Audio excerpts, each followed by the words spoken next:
All right, today we're working on the Dodge, and we have an issue from a previous video. I think was mentioned, if anyone watches, that it looks like our belt tensioner is actually throwing the serpentine belt off of the compressor on the AC compressor on the bottom by one rib. And if looking at it right here, I mean, you can just barely see it, but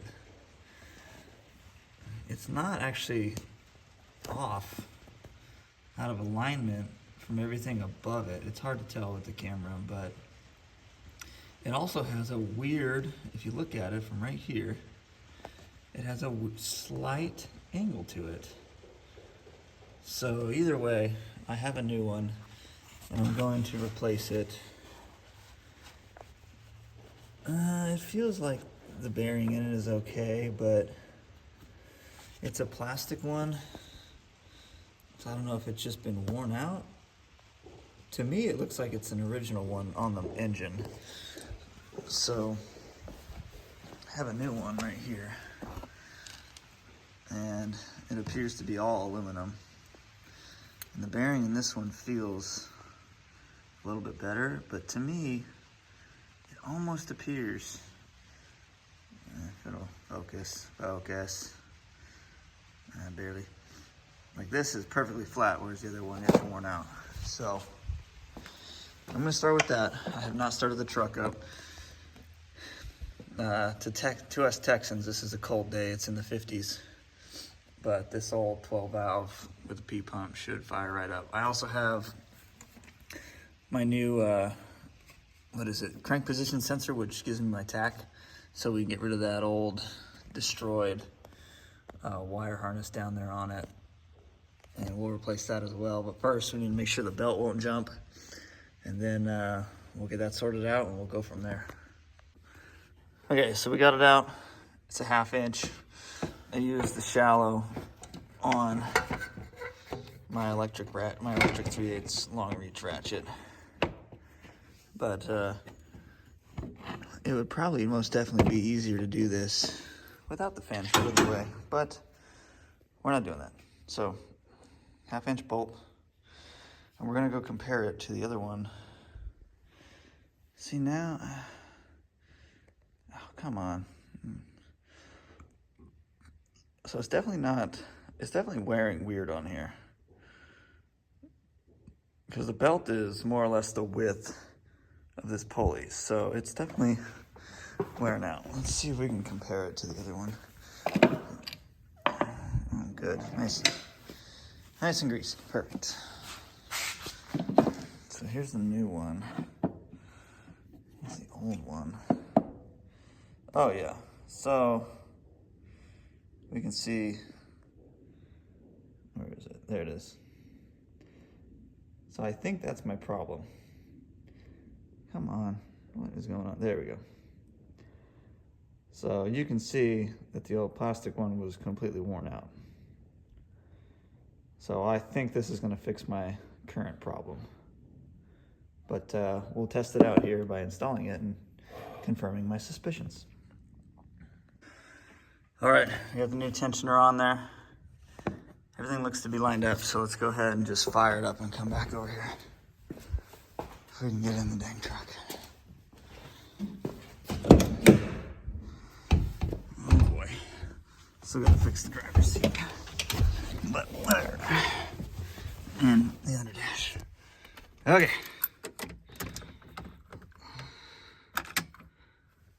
Oh, aren't these wheels supposed to be straight? Whatever.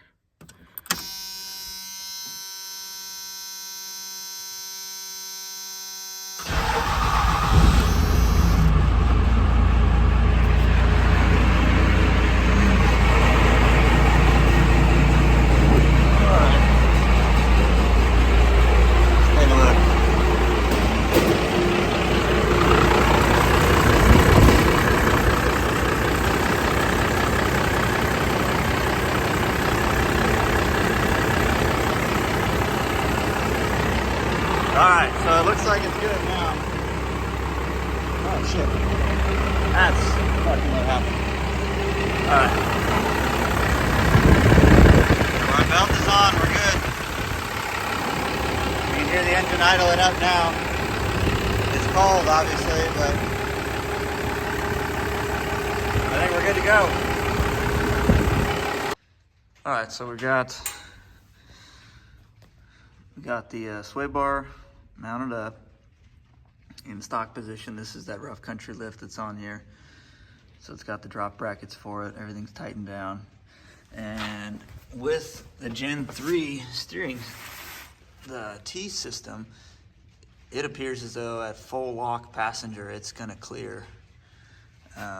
So that's pretty good, actually. And another thing to be wary of is when you're doing an aftermarket setup is they're not touching. There is clearance on the track bar and the steering tie rod. I'm sorry, not tie rod, drag link. Pitman arm, drag link, tie rod. So up here on the drag link, it is clearing. My only gripe might be right in here. However, the truck is just dropped onto the floor. It has not been cycled through the suspension. So there's a chance that we'll gain a little bit more clearance. But I believe as we go, what'd that do? As we drive and turn driver side to the left, this pitman arm is gonna pull away, so it should clear. And the same, this should be the farthest out. This should be the closest that the track bar and drag link come together is right here at driving center.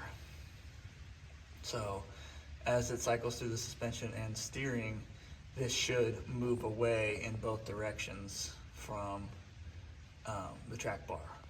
So if I notice anything, I'll obviously make a video of it so you can see, but this is Gen 3 Dodge Ram, Chrysler parts right here.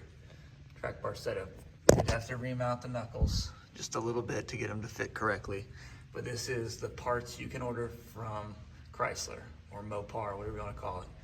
This is a track bar for a 3rd gen setup as well, meaning it has, instead of a tie rod end up there at the frame, it has a drop bracket, and then it has a track bar that comes in over here and has an eyelet for a regular bolt. Same with on that side, so it's stronger and will last longer. Now, I don't have a steering stabilizer shock for it. I don't really know how I'm gonna mount one, but we'll get to that later. This is just gonna be, for right now, a work truck. And as you can see, so we have the bumper. So here's the bottom of the bumper, and you can see the bottom of the frame horns right there on both sides. And then you can also see the sway bar sticking down way below. So in reality, the approach angle is just gonna hit the bumper to the wheels would be fine. But if you're driving through like grass or brush or whatever, trying to do some farm work, there's a chance you're gonna hit it. You just gotta be careful and pay attention to where you're driving, because you don't wanna hit a stump, because that'll take out your tie rod too and your bumper and whatever else. So just being careful. I do also have the aftermarket, what is it? A steering box stabilizer. I'm not certain if I want to install that just yet, because it would go between this drop right here of the sway bar. So I'm worried that I would just put it lower. And right now, looking at this, it looks as though I could actually put this almost back into stock configuration and do it for the lift where the way it was, where this is how it should be stock right here from the bottom. At stock ride height, it comes in from the bottom. But if I were to get rid of these brackets, and the way that it was originally when I was working on the truck was these came in from the top, and the sway bar was way up here out of the way, but it still was right low right here in the front. So if I want to get rid of these brackets and then do that cross bracket that ties in to lock up the steering all together, I think in order to make it, cycle through suspension correctly with this lift, is I'd have to go back to the way it was, but get rid of this bracket. So bring this up higher, and then that would bring this up here, and then I could kind of angle it up and have it come down from the top. But right now I just need to drive the truck around the neighborhood and just see what I need to correct and the alignment and everything else. So everything's tight, and then right now the truck shows that it's centered, but again, I haven't cycled the suspension by running through the rough roads around the house. So that should settle in the suspension more, and then I can readjust the track bar.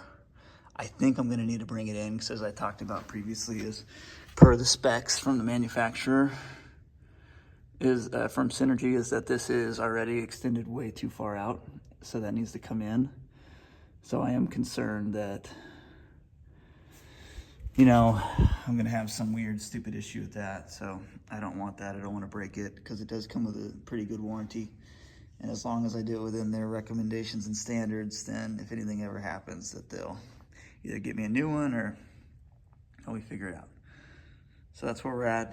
I gotta tighten up a few more bolts, clean up all my tools, and we'll go for a test drive. All right. So I got oil pressure, got half tank of fuel, stupid airbag, if you know second gens, whatever. Got a good battery voltage. Obviously we're still not up temperature. Need to adjust that mirror, and that door doesn't quite lock all the way. So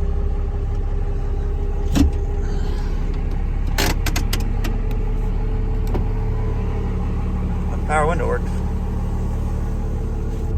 And those gauges are dead, but we'll let this thing idle up for a minute. Obviously I need to find one of those old school cup holders up here, maybe a radio, not really certain yet, but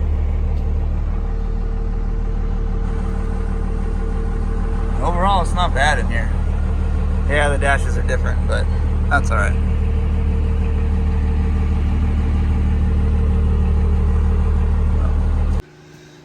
All right, so took it for a test drive. First things first, pitman arm, extremely loose. I'll try to get a video of it as I go. But when reaming out the pitman arm here to do the third gen, let me see if I can actually show you. So where's that pitman arm at? So if you can see up in there, it pretty much was just holding like right up here where my finger is. So the only amount of threads that we had sticking out was like, I don't know, maybe 5 or 6. But in reality, it needs to be looking like that. And it needs to be extremely tight. And just now when I went to loosen it, it took pretty much almost no strength to get what we needed to do. So we'll ream that out, and then we'll put a wrench up here onto this pitman arm, and we'll see how loose that is here in a second. So let me go find one big enough. Okay, so I just barely nudged it, and this is gonna be 2 fingers on the nut that holds in the pitman arm. Okay, when you're buying used vehicles, especially diesel trucks, myself included, I am taking wrenches with me every single time, because everything has been loose. I don't even know how this thing drove before, and these are upgraded parts. These are better. Some of these are OEM parts, but these are all better parts. People are hacks. People are truly hacks, and dude, you know what? I bet I could take this off and pull that pitman arm off. Matter of fact, you know what?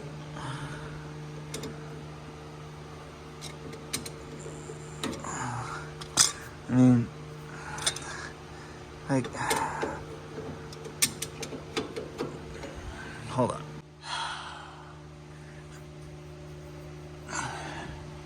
Yeah, okay. No wonder there was so much frickin' play in this stupid thing.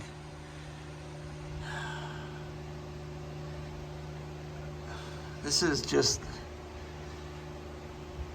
back to my previous point. People are hacks. This thing is supposed to be like 250 foot-pounds tightened on there, to where you have to use torches and you break the tools to get these off. I should not be able to do that with rib joint pliers. And literally, what is this?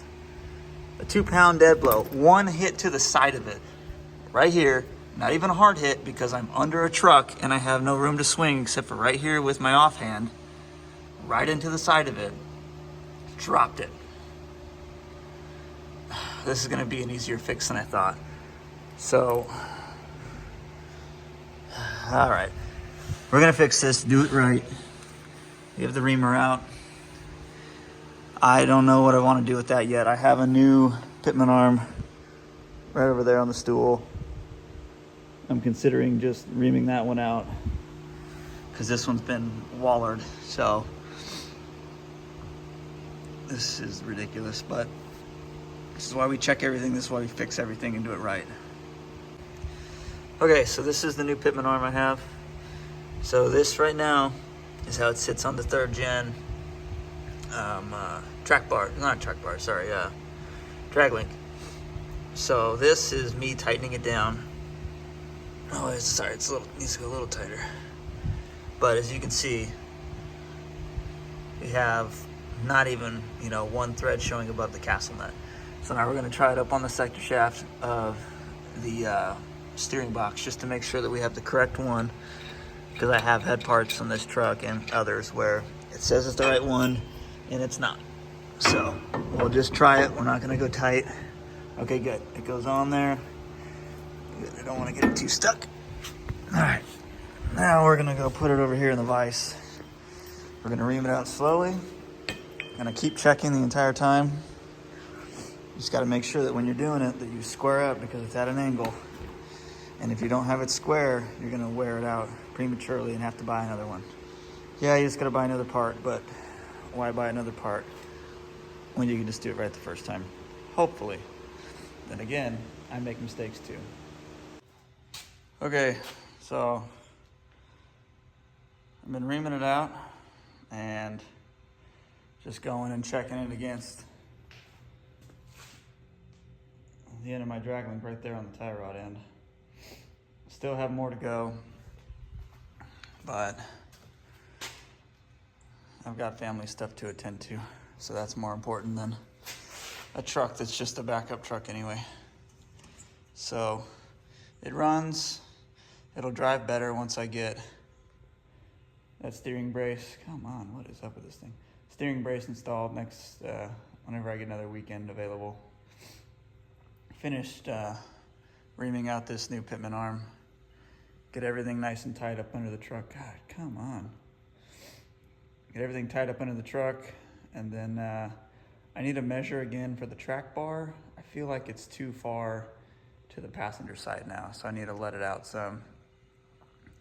And then you can see right here the body line of how the front quarter panel rides on the bumper, and what it does is it goes back and it causes more issues. So the passenger door only gets the first click of lock. So it always feels like it's open when it's technically locked, but it's not securely latched. And you get wind noise and everything around the weather stripping. So then we gotta attack the rest of the interior, like the driver's seat mainly. I do have another seat cover right here for it.